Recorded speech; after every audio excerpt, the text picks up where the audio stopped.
João capítulo 6, a partir do verso 1. Passado algum tempo, Jesus foi para outra margem do mar, que é o mar de Tiberíades. Então uma grande multidão o seguia, porque todos tinham visto os sinais que ele realizava nos enfermos. E Jesus subiu ao monte e sentou-se ali com os seus discípulos. Ora, a Páscoa, uma festa dos judeus, estava próxima. Jesus ergueu os olhos e, vendo uma grande multidão que vinha em sua direção, disse a Filipe: onde compraremos pães para lhes dar a comer? Mas disse isso apenas para o provar, pois ele bem sabia o que ia fazer. Filipe lhe respondeu: 200 denários não seriam suficientes para que cada um recebesse um pequeno pedaço de pão. Um de seus discípulos, André, irmão de Simão Pedro, disse a Jesus: há aqui um rapaz com 5 pães de cevada e 2 peixes pequenos, mas de que servem no meio de tanta gente? Então Jesus disse: fazei que o povo se assente, pois havia muita grama naquele lugar. Assim, assentaram-se os homens, em número de quase 5.000. Jesus pegou os pães e, tendo dado graças, repartiu-os entre os discípulos e para os que estavam assentados, e da mesma maneira se fez com os peixes, tanto quanto desejaram. E quando estavam fartos, disse Jesus aos seus discípulos: recolhei os pedaços que sobraram, para que nada se perca. Assim sendo, eles os ajuntaram e encheram 12 cestos com os pedaços dos 5 pães de cevada deixados por aqueles que haviam comido. Então, Jesus, vendo aqueles homens o sinal que Jesus havia realizado, disseram: este é verdadeiramente o profeta que devia vir ao mundo. Feche os seus olhos. Senhor, em nome de Jesus, que o Teu Espírito Santo fale conosco essa manhã, que o Senhor me dê graça, Pai, de compartilhar, ó Deus, a Tua palavra, a revelação que o Senhor trouxe a mim, que em nome de Jesus o Teu Espírito Santo encontre em nós terra boa e fértil, que a semeadura, que a Tua palavra que for ministrada essa manhã, venham gerar frutos na nossa vida que irão permanecer e glorificar o Teu nome. Amém? Eu quero que você foca em 2 versículos. Esse momento aqui, esse acontecimento é muito rico. A gente tira vários ensinamentos daqui. Mas eu quero estudar com vocês 2 expressões que os discípulos de Jesus usaram. Quando Jesus perguntou, né, o que nós vamos dar para alimentar essa multidão, que muitas vezes nós usamos na nossa vida. No verso 7, Filipe responde para Jesus: 200 denários não seriam suficientes. Fala comigo, não seriam suficientes. No verso 9, André vira para Jesus no final: mas de que servem no meio de tanta gente? Repete comigo: mas de que servem? Hoje eu quero falar para você que o que você tem é suficiente. O que você tem serve. Quantas vezes a gente acha que nós não temos o suficiente? Quantas vezes nós olhamos para a circunstância que nós estamos vivendo e a gente acha que a gente não tem nada, que tudo que nós temos não significa nada diante daquele problema, diante daquela situação. Põe a mão no seu coração e fala: o que eu tenho é suficiente.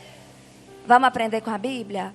Lá em Êxodo, você que está anotando, Êxodo 4,17. O cajado que Moisés tinha nas mãos, o cajado que Moisés usava para apacentar o rebanho do seu sogro Jetro, era suficiente. Foi o cajado que Moisés segurava na mão, que Deus usou para fazer sinais e maravilhas no Egito, que Deus usou para libertar o seu povo do Egito, que Deus usou para abrir o mar vermelho e o povo passar seco, e usou de novo para fechar e matar todo o exército do Egito. Vocês estão entendendo? O cajado de Moisés, o cajado que ele já tinha. Deus não chegou para Moisés naquele momento, quando Moisés viu a sarça que pegava fogo, mas não se consumia. Deus não chegou naquele momento como eu fico imaginando, gente, minha mente é muito fértil, aqueles efeitos especiais dos filmes de Hollywood, e um cajado bonito, nunca antes visto, desceu e caiu nas mãos de Moisés. Não! Era o cajado que Moisés já apacentava já há muitos anos, já tinha 40 anos que ele estava lá. Eita, 40 anos, mal sabia ele que aquele cajado serviria para mais coisa do que apacentar um rebanho. Amém? Josué. A experiência, o tempo de Josué servindo Moisés. A palavra de Deus diz que quando Moisés subia para a tenda do encontro, para falar face a face com Deus, a Bíblia diz que Josué ficava ali do lado de fora. Moisés muitas vezes descia e Josué continuava ali do lado de fora. O tempo que Josué serviu Moisés, o tempo que Josué ficou do lado de fora da tenda, ouvindo ali de pé de orelha, era suficiente para que após a morte de Moisés, ele se levantasse como líder do povo de Israel. A palavra de Deus diz, lá em Josué no capítulo 1, Deus vira para Josué e fala, Moisés morreu, levanta. Eu imagino, até pelo relacionamento que Josué tinha com Moisés, que Josué estava de luto. Josué estava lamentando a morte de Moisés. Deus chega para ele e fala, levanta, porque é você que vai fazer esse povo herdar a terra prometida. É você que eu vou usar para fazer esse povo conquistar a terra que eu prometi a Abraão. O que você tem é suficiente. Davi tinha suficiente. Ninguém sabia, mas ele tinha. Davi não tinha força, Davi não tinha aparência, não tinha postura de rei. Quando Samuel chega até a casa de Jessé para ungir um novo rei, quem que ele achou que ia ser o rei? Fala assim, Eliabe, o filho mais velho, o primogênito de Jessé. A Bíblia diz que quando Eliabe chega na presença de Samuel, Samuel pensa consigo mesmo, é esse o futuro rei. O que Deus responde para ele? Não, Samuel, porque Deus não vê como vê o homem. O homem olha o exterior, nós olhamos aquilo que os nossos olhos naturais alcançam, mas Deus olha aqui. Ninguém achava que Davi tinha postura de rei, força para ser rei, capacidade para ser rei. Ninguém achava que Davi tinha capacidade para vencer Golias. Davi tinha, o que Davi tinha era suficiente para derrotar Golias. E Davi não derrotou Golias com armadura. Você que está anotando 1 Samuel capítulo 16 e 17. Davi não tinha experiência bélica. Davi não fazia parte do exército de Israel. Os irmãos dele sim. Tanto que ele vai, nesse momento ele escuta o desafio de Golias, porque ele estava lá em obediência a seu pai, que mandou ele lá pegar notícia dos irmãos que estavam na guerra. Davi não tinha experiência bélica, não tinha estrutura física de guerreiro, não tinha experiência de guerra. Ele tinha 5 pedrinhas, ele tinha um estilingue na bolsa dele, no alforje dele, e o que ele tinha era suficiente. E agora o interessante é que ninguém vê que o que você tem é suficiente, mas você precisa ter essa certeza. Vocês estão entendendo? Davi tinha essa certeza. O que eu tenho é suficiente. Eu vou contra Golias, não é na minha força, não é na minha capacidade. Eu vou no nome do Deus Todo-Poderoso. Foi o Deus Todo-Poderoso que ele desafiou. Foi o Deus Todo-Poderoso que ele afrontou. Não foi a minha pessoa.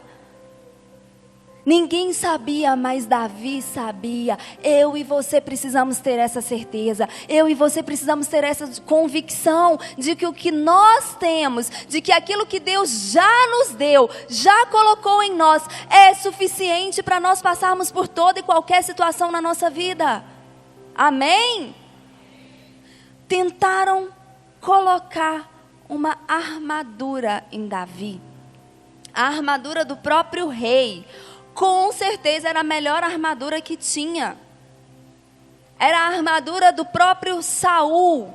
Pegaram o que tinha de melhor naquela época para proteger, para equipar um guerreiro para ir à guerra e tentaram colocar em Saul. E é algo que a gente precisa ter muito cuidado. Deus não precisa de armadura. Muitas vezes nós buscamos armaduras para enfrentar os nossos guerreiros, para enfrentar os nossos inimigos. A armadura ia impedir Davi de se movimentar, ia impedir Davi de ter êxito naquela empreitada. Quantas vezes nós buscamos armaduras para resolver os nossos problemas? Para enfrentar as circunstâncias da nossa vida. O que simboliza a armadura de Saul na sua vida? Reflete um pouquinho nisso. O que pode representar essa armadura? Qualquer estratégia, qualquer ferramenta que não foi dada por Deus, que não foi dirigida por Deus, é uma armadura de Saul. Bispa, mas todo mundo usa. Todo mundo usa. Os irmãos de Davi estavam vestidos com armadura de guerreiros. Mas não era o que Deus tinha para Davi. O que Deus tinha dado para Davi já era o suficiente. Já era tudo o que ele precisava para vencer Golias. Não menospreze o que Deus já te deu. Amém? Repete comigo, fala, não menospreze o que Deus já te deu. A palavra de Deus diz em 1 Coríntios, capítulo 10, verso 13. Projeta para a gente aqui. 1 Coríntios 10, verso 13. Não sobreveio a vocês tentação que não fosse comum aos homens, e Deus é fiel. Ele não permitirá que vocês sejam tentados além do que podem suportar. Mas quando forem tentados, Ele mesmo providenciará um escape para que o possam suportar. Deus não vai permitir vir desafio grande demais que você não dá conta. Todas as situações que você se depara, você dá conta. O que Deus já te deu, a experiência que Ele já te deu, o conhecimento que Ele já te deu, as ferramentas que você já possui, é tudo o que você precisa para resolver essa situação. Amém? Você não precisa ir atrás de uma armadura. Você não precisa ir atrás de ferramentas humanas. Você não precisa se comportar como o mundo hoje se comporta. Romanos capítulo 12, verso 2, o apóstolo Paulo nos instrui: não vos conformeis com este mundo, não vos amoldeis a este mundo. Não é porque o mundo faz desse jeito que você tem que fazer. Não é porque as pessoas se comportam de tal maneira que você tem que se comportar. Aí ele continua: transformai-vos pela renovação da vossa mente, para que vocês possam experimentar a boa, a perfeita e a agradável vontade de Deus. Eu só vou experimentar a boa, a perfeita e a agradável vontade de Deus se eu recusar a armadura de Saul. Eu só vou experimentar o que é bom, o que é perfeito, o que me dá prazer, se eu entender que aquilo que Deus já me deu é suficiente. Amém? Tem um exemplo que eu quero estudar com vocês. É o último exemplo. E é de um casal muito joia, mas que usaram armadura. Um casal que não, em algum momento da vida deles, eles acharam que o que eles tinham não era suficiente. E eles agiram de acordo com a cultura daquela época. O que eles fizeram não foi escândalo algum. Era o normal, era o comum, era o que o povo daquela geração fazia. Mas o que serve para este mundo não serve para nós, amém?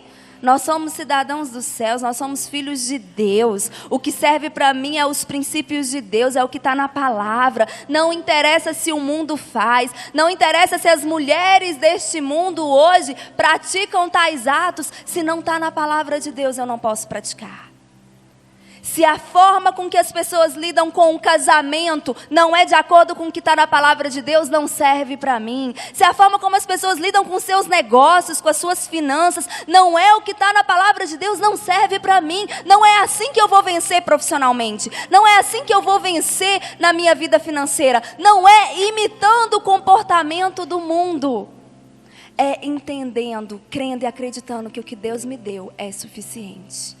Amém? Vai comigo em Gênesis. Gênesis capítulo 15. Gênesis capítulo 15.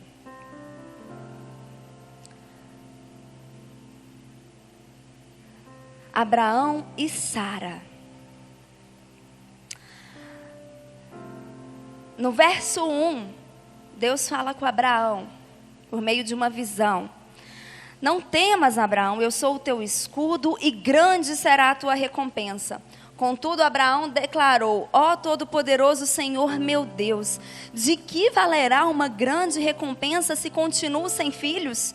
Eliezer de Damasco é quem vai herdar tudo o que tenho. Tu não me concedeste descendência e por esse motivo, um dos meus servos, nascido na minha casa, será o meu herdeiro. Então, imediatamente, fala imediatamente, lhe assegurou o Senhor: não será Eliezer o teu herdeiro, mas sim um filho gerado de ti mesmo será o teu legítimo herdeiro. Foi a promessa que Deus deu para Abraão. E você que é casado, a promessa, minha querida, que Deus faz para o seu marido é para você também.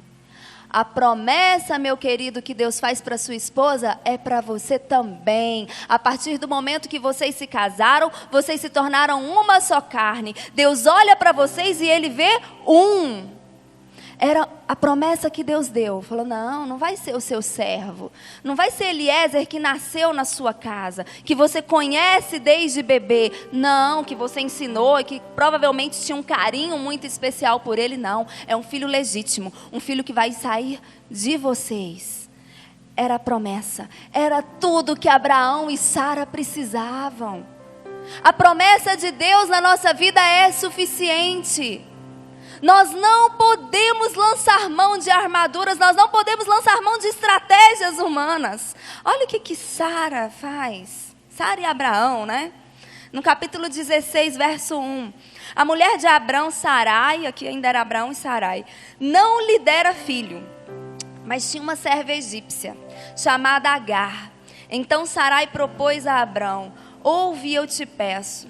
O Senhor não me permitiu que eu desse à luz, portanto, toma a minha serva, talvez por intermédio dela eu venha a ter filhos. E Abrão atendeu a sugestão de Sarai. Isso aqui era um costume pagão. Isso aqui era um costume naquela época, não era escândalo. As mulheres, esposas dos seus maridos, que não conseguiam dar filho homem, isso é a cultura daquela época, que não davam filho homem, então às vezes até tinha filho, mas só menina. Ela pegava a sua serva, era sua escrava, e a sua escrava se deitava com seu marido e funcionava como se fosse uma barriga de aluguel. Legalmente, o filho daquela serva não era dela, era da dona dela, era da patroa dela, você está entendendo? Então, legalmente, pela cultura daquela época, Ismael não era considerado filho de Agar, era considerado filho de Sarai. E a gente já conhece a história, né? A gente já vê e a gente fica: por que Sarai fez isso? Entre o capítulo 15 e o capítulo 16 se passaram muito tempo. E o tempo é um negócio custoso para a gente, porque o tempo nos prova. E eu quero que você se coloque no lugar de Sarai. não ter filhos, não gerar filhos naquela época era uma humilhação muito grande. Era uma vergonha, era uma dor muito grande para as mulheres daquela época. Ela estava frustrada, ela queria ser mãe, ela queria gerar filhos. Talvez juntando com a promessa, né, que Deus tinha dado a Abrão. Provavelmente Abrão chegou na tenda contando: Sarai, Deus falou comigo numa visão, Ele apareceu para mim, Ele falou que nós vamos ter um filho legítimo, Ele mandou eu olhar para o céu, se eu pudesse contar as estrelas, assim seria a nossa descendência. Meu bem, Deus prometeu, nós vamos ter um filho. E talvez aquilo ali queimasse no coração de Sarai. E mês após mês nada acontecia. Um mês após mês nada mudava. Ela não engravidava. Ela não conseguia gerar filhos. E aquilo ali começou a gerar uma angústia. Quantas vezes nós somos pressionados pelas circunstâncias? Quantas vezes, frustrados, nós tomamos decisões totalmente erradas? Ismael foi gerado. Ismael não era o filho que Deus prometeu. Ismael não era o filho que Deus projetou. Ismael não era o filho que Deus havia de proporcionar para Abraão e Sarai. Ismael foi resultado de uma estratégia humana. Ismael foi resultado de uma armadura que Sarai colocou. Ela lançou mão da cultura daquela época, da cultura pagã, do costume daquela época, da forma como as pessoas, como os vizinhos dela resolviam as coisas. O que o seu vizinho faz não serve para você. O costume do mundo hoje não serve para nós. Abrão e Sarai, nesse momento, experimentaram a paternidade, a maternidade, mas ela não veio de forma boa, ela não veio de forma perfeita, ela não veio de forma agradável. E algo que nós precisamos entender, lá na frente, quando você estuda o livro de Gênesis, você vai ver que Deus abençoou Ismael, mas a bênção dele era para Isaac. Isaac é o filho da promessa, Isaac é o projeto de Deus, Isaac sempre foi o plano perfeito de Deus, que por causa da apreensão e da falta de, não sei nem falar o quê, por causa da angústia provavelmente de Abrão e Sara, daquele ímpeto que nós temos de resolver as coisas do nosso próprio jeito, de resolver as coisas com as nossas próprias mãos, trouxe confusão, trouxe discórdia para dentro de casa. Você vai ver que Agar começa a tratar Sarai com desprezo. Depois, quando nasce Isaac, então Sara vira e fala: manda esses aí embora, ele não vai ficar aqui não. E até os dias atuais, até hoje, nós colhemos, o mundo colhe, as pessoas colhem a consequência de Gênesis capítulo 16. A consequência de Sarai e Abrão terem usado estratégias que Deus não deu para eles. Porque eles achavam que o que eles tinham não era suficiente. Sarai em algum momento achou que aquela promessa não era suficiente, que aquela promessa não iria se cumprir. O tempo nos prova. Volta lá em João, olha a expressão que João coloca aqui no verso 6. Diz que quando Jesus pergunta para Filipe: o que nós vamos dar para esse povo comer? No verso 6 diz que Jesus disse isso para o provar, porque ele bem sabia o que ia fazer. Nós precisamos ser cristãos que são provados e aprovados. Eu e você precisamos ser aprovados nesse ano de 2020, amém? Para isso nós precisamos ter essa certeza aqui dentro. O que eu tenho é suficiente. Eu não preciso olhar para a circunstância. Gente, eram 5.000 homens, sem contar mulheres e crianças. Então devia ter mais ou menos umas 15.000 pessoas ali. E eles tinham 5 pães e 2 peixes. Abrão e Sarai, cada ano ficavam mais velhos. Cada ano a chance de ter ali uma gravidez diminuía. Mas eles tinham a promessa. A promessa é suficiente. Abraão já é idoso, Sara já é idosa. A Bíblia diz que já tinha cessado o ciclo das mulheres. Sara não menstruava mais, Sara não tinha mais óvulo capaz de gerar filhos. Deus fez uma reposição hormonal em Sara e Abraão. Não foi? Em Sara foi uma baita, porque ela teve que manter a gravidez, a gestação por 9 meses. Ali tem que ter hormônio. O que você tem é suficiente. Você tem promessa de Deus para a sua vida? Você tem promessa de Deus? É suficiente. Não lança mão de estratégias humanas. Não lance mão dos costumes do povo de hoje. O que você tem é suficiente. O tempo, a espera nos prova.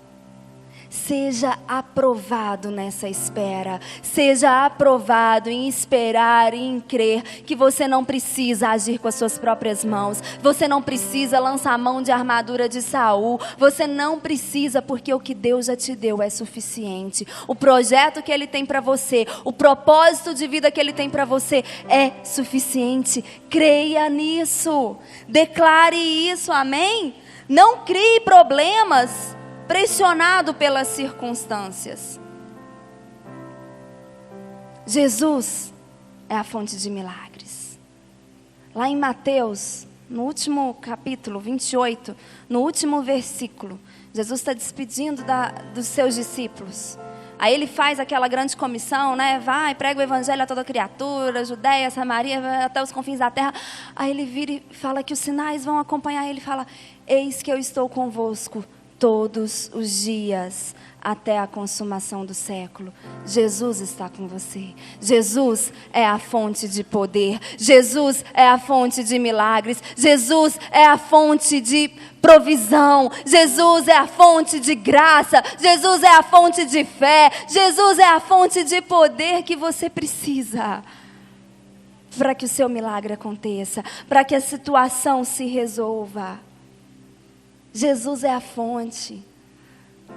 Aquela multiplicação, essa multiplicação que alimentou todo esse povo aqui, até cada um se fartar, não aconteceu por causa de Filipe, não aconteceu por causa de André, não aconteceu por causa do rapaz que entregou seus 5 pães e 2 peixes, aconteceu porque Jesus estava ali, e Jesus é suficiente, Jesus é suficiente, Jesus é suficiente. Jesus é suficiente. Você não precisa de Agar. Não precisa. Não gere Ismael na sua vida, gere Isaque. A palavra de Deus é suficiente. O que Ele falou, Ele vai cumprir.